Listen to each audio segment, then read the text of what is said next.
सभापति महोदय, मैं निवेदन करना चाहता हूं कि सबसे बड़ी आवश्यकता इस बात की है कि इन बैंकों में इन नौकरशाहों को न रख कर उनके संचालन के लिए ऐसे लोगों को रखा जाना चाहिए जिनका बैंकों के राष्ट्रीयकरण में पूर्ण विश्वास हो, क्योंकि किसी संस्था में जब उस संस्था को चलाने वाले लोग ऐसे नहीं होते जो संस्था के कार्यक्रम में विश्वास रखते हों, तब तक यह संस्था कभी सफल नहीं हो सकती।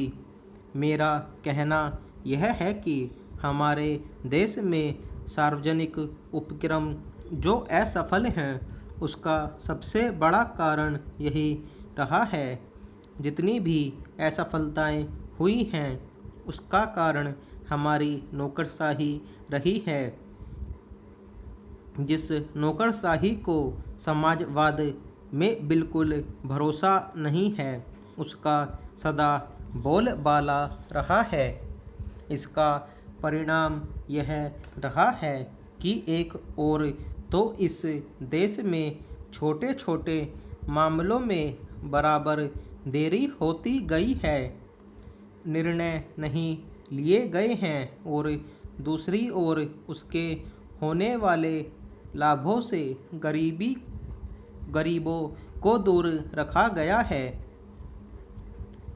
बैंकों के राष्ट्रीयकरण के बाद इस बात की आवश्यकता है कि बैंक गांवों में जाते। आज तो बैंक एक तरह से शहरों के एकाधिकार हो गए हैं, जिसके कारण वहीं पर सारे उद्योग पनपते जा रहे हैं। शहरों की जनसंख्या बढ़ती जा रही है और अलग अलग तरह की समस्याएं उत्पन्न हो रही हैं। उनको दूर करने के लिए आपके बैंकों को गांवों के अंदर जाना पड़ेगा। इसके लिए सरकार को कदम उठाना पड़ेगा और निश्चित तरीके से योजनाएं बनानी पड़ेंगी।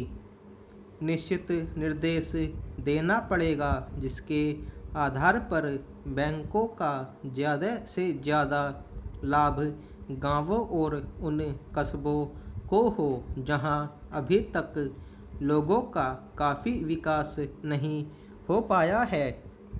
सभापति जी, सांप्रदायिकता और जातिवाद इन दोनों के विरुद्ध सभी राजनीतिज्ञ हैं, और जो इन दोनों से लाभ उठाना चाहते हैं, कम से कम मौखिक रूप से तो वह भी यही कहते हैं कि सांप्रदायिकता बुरी है, जातिवाद बुरा है। मैं तो यही मानकर चलूँगा कि जब पूरा देश यह कहता है कि ये दोनों चीज़ें बुरी हैं, तो सचमुच सभी यही चाहते हैं कि न सांप्रदायिकता रहे और न जातिवाद रहे।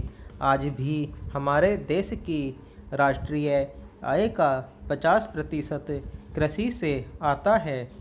हमारे देश के कुल निर्यात के सामान में 70% कृषि उत्पादन की चीज़ें शामिल होती हैं।